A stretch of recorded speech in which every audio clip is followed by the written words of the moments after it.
ਸਤਿ ਸ਼੍ਰੀ ਅਕਾਲ ਜੀ। दैनिक सवेरा टीवी देख रहे हो ਤੁਸੀਂ। ਮੈਂ ਹਾਂ ਵਿਨਿਤ ਕਪੂਰ। ਕੇਂਦਰ ਦੀ ਮੋਦੀ ਸਰਕਾਰ ਦੀ ਤਰਫੋਂ ਜਿਹੜੇ ਸਟੂਡੈਂਟਸ ਹੈ ਉਹਨਾਂ ਨੂੰ ਇੱਕ ਵੱਡੀ ਰਾਹਤ ਦਿੱਤੀ ਗਈ ਹੈ GST ਦੇ ਦਾਇਰੇ ਦੇ ਵਿੱਚ। ਜਿਸ ਢੰਗ ਦੇ ਨਾਲ ਹੋਸਟਲ ਦੇ ਵਿੱਚ ਰਹਿਣ ਵਾਲੇ ਜਿਹੜੇ ਸਟੂਡੈਂਟ ਸੀ ਉਹ GST ਦੇ ਦਾਇਰੇ ਦੇ ਵਿੱਚ ਆਉਂਦੇ ਸੀ ਔਰ ਵਰਕਿੰਗ ਜਿਹੜੇ ਕਹਿ ਸਕਦੇ ਸੀ ਸਟੂਡੈਂਟਸ, ਉਹਨਾਂ ਨੂੰ ਲੈ ਕੇ ਵੀ ਕੁਝ ਇਸੇ ਤਰ੍ਹਾਂ ਦਾ ਕ੍ਰਾਈਟੀਰੀਆ ਪਹਿਲਾਂ ਬਣਿਆ ਹੋਇਆ ਸੀ, ਲੇਕਿਨ ਹੁਣ ਰਾਹਤ ਮਿਲੀ ਹੈ। ਡਾਕਟਰ ਅਸ਼ੋਕ ਮਿੱਤਲ ਸਾਡੇ ਨਾਲ ਨੇ, ਗੱਲਬਾਤ ਕਰਦੇ ਹਾਂ। ਰਾਜ ਸਭਾ सांसद भी ने ਤੇ ਇੱਕ ਵੱਡੀ ਯੂਨੀਵਰਸਿਟੀ ਦੇ ਸੰਚਾਲਕ ਵੀ ਨੇ। ਮਿੱਤਲ ਸਾਹਿਬ, ਕਿਸ ਤਰ੍ਹਾਂ ਦੇਖਦੇ ਹੋ मोदी साहब की तरफों GST कौंसल की तरफों जो है फैसला लिता गया है, कितना को फ़ायदा होएगा इस फैसले के नाल, और क्या तुसी इस फैसले नाल सहमत हो?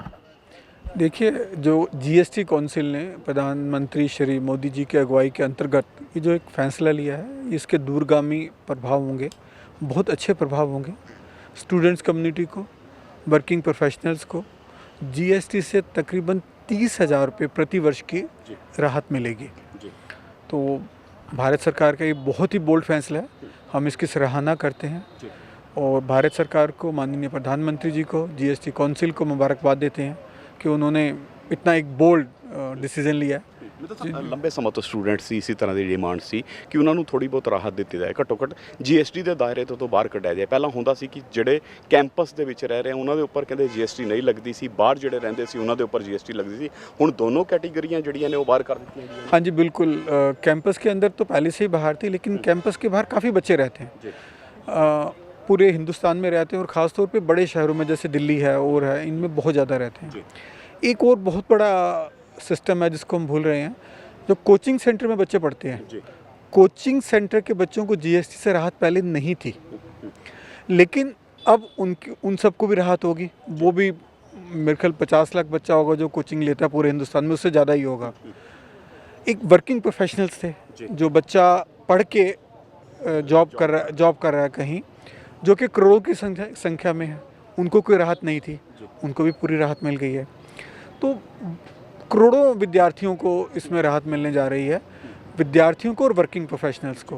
बेनिफिट कितना को होएगा स्टूडेंट्स? मैंने बोला 30,000 रुपये प्रति वर्ष तक इसमें बच्चों को बेनिफिट होगा। यानी अगर 2 लाख रुपए एक होस्टल का सालाना है तो उससे 2 लाख तो 24,000 रुपये, 24,000, और यदि 2,40,000 है तो 30,000 रुपये। लेकिन इंस्टीट्यूट्स की गल करिए, क्या वो इस फैसले नाल सैटिस्फाई है ने? बिल्कुल सैटिस्फाइड हैं जी। देखिए, बच्चों का हित हमारा हित है, चाहे वो बच्चा मेरा हो, चाहे वो कोचिंग सेंटर का हो, या हमारा बच्चा जब प्रोफेशनल बनता है वो हो बच्चा, तो बच्चों का हित ही हमारा हित है।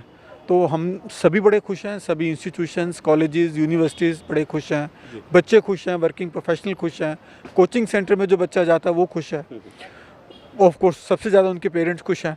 तो मुझे लगता है बहुत ही बढ़िया ये एक फैसला लिया भारत सरकार ने। बिल्कुल अमित साहब, ऐसे फैसला होया, इस दे विच ते राहत मिलेगी। एक होर फैसला कि हायर एजुकेशन दे विच भी सरकारां जिहड़ियां ने ਉਹ ਬੱਚਿਆਂ ਦੀ ਸਟੱਡੀ ਦੇ ਵਿੱਚ ਸਹਿਯੋਗ ਕਰਨ, ਜਿਹੜੀ ਹਾਇਰ ਸਟੱਡੀ ਕਰਨਾ ਚਾਹੁੰਦੇ ਨੇ, ਵੱਡੀਆਂ ਫੀਸਾਂ ਨੇ, ਭਾਰੀ ਭਰਕਮ ਖਰਚੇ ਨੇ, ਉਹ ਖਰਚਿਆਂ ਦਾ ਬੋਝ ਘੱਟ ਹੋ ਪਾਏ, ਉਸ ਨੂੰ ਲੈ ਕੇ ਤੁਸੀਂ ਕੀ ਕਹਿਣਾ ਚਾਹੋਗੇ?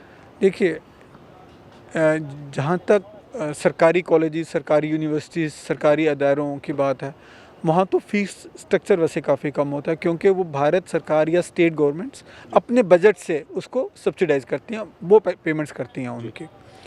तो वहाँ तो ठीक है। अब रहेगा प्राइवेट सेक्टर की बात। प्राइवेट सेक्टर में भी जो फीस स्ट्रक्चर, यदि मैं देखूँ इंटरनेशनल लेवल पे देखूँ तो बहुत कम है हिंदुस्तान में, काफ़ी रिजनेबल है आमतौर पे, आम प्राइवेट कॉलेज में या प्राइवेट यूनिवर्सिटी में। लेकिन कहीं है भी तो भारत सरकार की बहुत स्कीम्स हैं। पोस्ट मैट्रिक स्कॉलरशिप स्कीम है फॉर स्टूल कास्ट के बच्चों के लिए, OBC के बच्चों के लिए अलग स्कीम है। मेरे ख्याल हंड्रेड्स ऑफ स्कीम्स हैं डिफरेंट कैटेगरी के बच्चों के लिए, जिसमें बच्चों को आमतौर पे फ्री या काफ़ी कम फीस देनी पड़ती है। काफ़ी स्टेट गवर्नमेंट्स लोन देती हैं ऑलमोस्ट ज़ीरो इंटरेस्ट पर। सर, थानू नहीं लगता रेगुलेट हो जाना चाहिए फीस स्ट्रक्चर? ऑलरेडी रेगुलेटेड है। किथे कई ज़्यादा फीसां होंदियां ने, किथे घट होंदियां ने, और रेगुलेशन के सिस्टम का पार्ट है। एडमिशन के नाते कई बार डोनेशंस का भी ट्रेंड चलिया हुआ है कई थावां। मुझे नहीं लगता कि डोनेशन का ट्रेंड आज के दिन है, होता था किसी ज़माने में, पर आज के दिन तो नहीं है, क्योंकि आज के दिन सप्लाई ज़्यादा है, डिमांड कम है। डोनेशन तब होती है जब डिमांड ज़्यादा, सप्लाई कम हो। तो अब जो भारत सरकार ने या स्टेट गवर्नमेंट्स ने इंस्टीट्यूशंस को बढ़ावा दिया है, यूनिवर्सिटीज़ को बढ़ावा दिया है, तो काफ़ी इंस्टीट्यूशंस खुले हैं, काफ़ी कॉलेजेस खुले हैं, काफ़ी यूनिवर्सिटीज़ खुली हैं, तो डिमांड कम है, सप्लाई बढ़ गई है, तो ये डोनेशन तो ख़त्म ही हो गई है। निग्लिजिबल कहीं हो, मेडिकल एजुकेशन में हो सकती है, मेडिकल एजुकेशन में, वो भी एमबीबीएस में या एमडी में। पर वहाँ भी जिस तरीके से भारत सरकार की पॉलिसी है, जो एडमिशन का प्रोसेस ही बदल दिया उन्होंने, मेरिट पर होता है, भारत सरकार की डायरेक्टली निगरानी में होता है या स्टेट गवर्नमेंट्स की डायरेक्ट निगरानी में होता है, तो वहाँ भी वो स्कोप खत्म हो गया। यानी एजुकेशन के मामले ਦੇ ਵਿੱਚ ਕੇਂਦਰ ਜਿਹੜੇ फैसले ले रही है वो काबिले तारीफ है। जो केंद्र सरकार फैसले ले रही है काबिल तारीफ़ है, और जो हमारी सभी स्टेट गवर्नमेंट भी इसको लागू कर रही हैं वो भी काबिल तारीफ़ है। ਇੱਕ ਆਖਰੀ ਸਵਾਲ ਇਸ ਤੋਂ ਹਟ ਕੇ, ਜਲੰਧਰ ਤੋਂ ਤੁਸੀਂ ਤਾਲੁਕ ਰੱਖਦੇ ਹੋ, ਜਿਮਨੀ ਚੋਣਾਂ ਦਾ ਅਖਾੜਾ ਭਖਿਆ ਹੋਇਆ ਨਜ਼ਰ ਆ ਰਿਹਾ ਇਸ ਵੱਲ। ਆਮ ਆਦਮੀ ਪਾਰਟੀ ਲਈ ਕੜੀ ਚੁਣੌਤੀ ਹੈ ਕਿਉਂਕਿ ਲੋਕ ਸਭਾ ਚੋਣਾਂ ਹਾਰੀ ਹੈ ਉੱਥੋਂ ਆਮ ਆਦਮੀ ਪਾर्टी। किस तरह देखते हो, आज भी लगातार मीटिंगों का सिलसिला जारी सी। आज हम एजुकेशन की बात कर रहे हैं, इसके लिए एक दोबारा अलग से बात कर लेंगे। ਚਲੋ ਬਿਲਕੁਲ, ਦੇਖੋ ਐਜੂਕੇਸ਼ਨ ਦੀ ਗੱਲ ਕੀਤੀ ਔਰ ਕੇਂਦਰ ਦੇ ਇਸ ਫੈਸਲੇ ਦੀ ਸਰਾਹਨਾ ਕਰਦੇ ਹੋਏ ਨਜ਼ਰ ਆਏ ਨੇ ਮਿੱਤਲ ਸਾਹਿਬ। ਸਪਸ਼ਟ ਲਫ਼ਜ਼ਾਂ ਦੇ ਵਿੱਚ ਕਹਿੰਦੇ ਨਜ਼ਰ ਆਏ ਨੇ ਕਿ ਸਟੂਡੈਂਟਸ ਨੂੰ ਇਸ ਦੇ ਨਾਲ ਇੱਕ ਵੱਡਾ ਫਾਇਦਾ ਹੁੰਦਾ ਨਜ਼ਰ ਆਏਗਾ।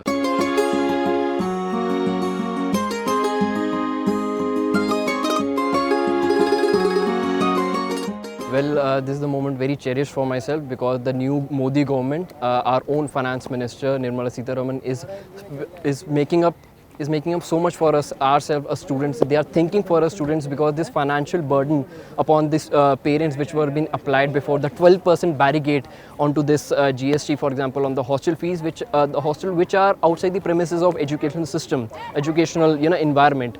If that waived off, because this was a very hot topic amongst the students, among the parents, if that extra additional amount has been waived off, that will be a huge a relief to that burden.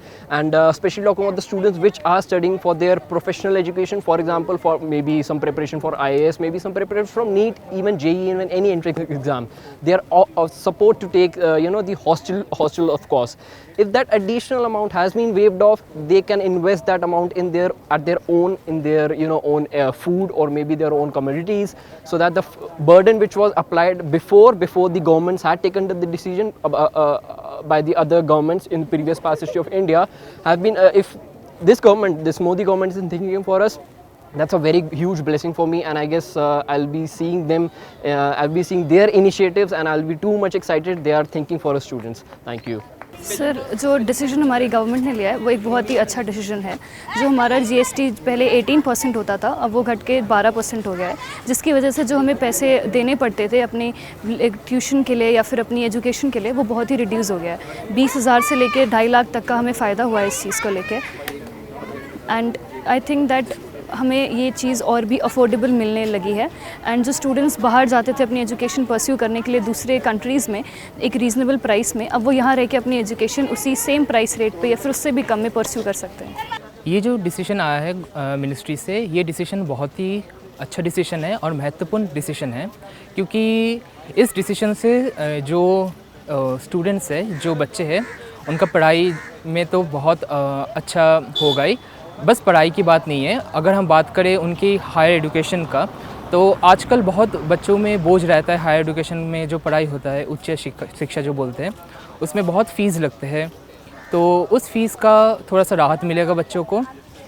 और एक बात है कि हमारे सब colleges में, भारत के सब कॉलेजेस में हॉस्टल्स इतने नहीं होते कि सब बच्चे वहाँ पे रह सके, तो उस हिसाब से बहुत बच्चों को बाहर रहना पड़ता है, तो उनका जो आर्थिक स्थिति है बहुत समय ठीक नहीं होता, तो उनके लिए भी बहुत बड़ा राहत होगा अगर ये डिसीजन मिनिस्ट्री से आया है तो। मैं भी एक हॉस्टलर हूँ, तो जैसे गवर्नमेंट ने 12% जीएसटी रिमूव कर दी है, तो इससे हमें 1 ईयर में अराउंड 25,000 का बेनिफिट मिला है।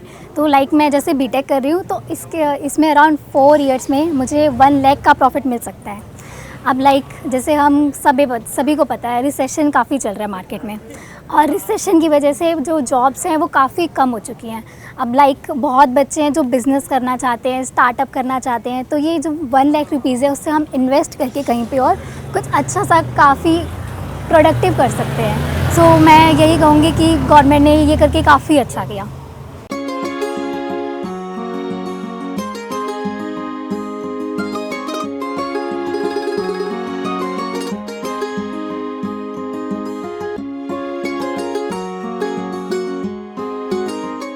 कैमरा पर्सन आनंद दे नाल विनीत कपूर, दैनिक सवेरा टीवी, चंडीगढ़। देश दुनिया की हर खबर सबसे पहले देखने के लिए फॉलो करें Dainik Savera TV, YouTube, Facebook, Instagram, X और व्हाट्सएप चैनल पर।